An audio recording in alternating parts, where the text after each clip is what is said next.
আসন দুখন দাবীদাৰ অনেক ৰাজ্যসভাৰ দুখন আসনক লৈ খোৱা কামোৰা বিজেপিত লোকসভা নিৰ্বাচনৰ পিছতে খালী হৈছিল ৰাজ্যসভাৰ দুখন আসন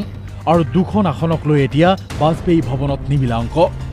দুখন ৰাজ্যসভাৰ আসন যদিও দাবীদাৰ হৈছে প্ৰায় 7 গৰাকী মুখ্যমন্ত্ৰীৰ পছন্দৰ প্ৰাৰ্থী অসম মন্ত্ৰীসভাৰ এজন কেবিনেট মন্ত্ৰী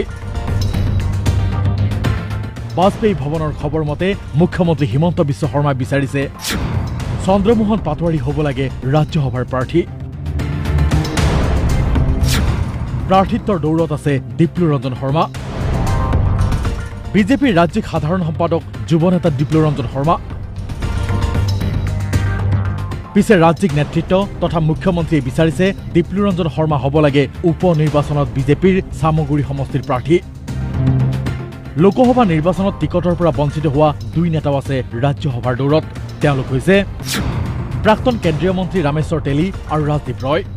পিছে শেহতীয়াকৈ ৰাজদীপ ৰয়ক ত্ৰিপুৰাৰ প্ৰভাৰী দায়িত্ব দিয়াত যেন এক প্ৰকাৰে বন্ধ হৈ পৰিছে সেই পথ প্ৰাৰ্থিত্বৰ বাবে দাবী জনাইছে বাৰে বাৰে দলীয় টিকটৰ পৰা বঞ্চিত হোৱা দলৰ জ্যেষ্ঠ নেতা অনুপ সিং ৰাজপুৰোহিত প্ৰাক্তন সাংসদ ৰমেন ডেকা মিছন ৰঞ্জন দাসৰ লগতে কেইবাজনো নেতাই শেহতীয়া বিসম্বাদ দূৰ কৰিবৰ বাবে ৰাজ্যসভাৰ প্ৰাৰ্থিত্বৰ ক্ষেত্ৰত বিজেপিয়ে অগ্ৰাধিকাৰ দিব নেকি দলৰ জ্যেষ্ঠ নেতাক কোন বিজেপিৰ ৰাজ্যসভাৰ প্ৰাৰ্থী কোনে পাব প্ৰাৰ্থিত্ব কোন হ'ব বঞ্চিত অপেক্ষা কৰিব লাগিব আৰু কেইটামান দিন ব্যুৰো ৰিপৰ্ট DY365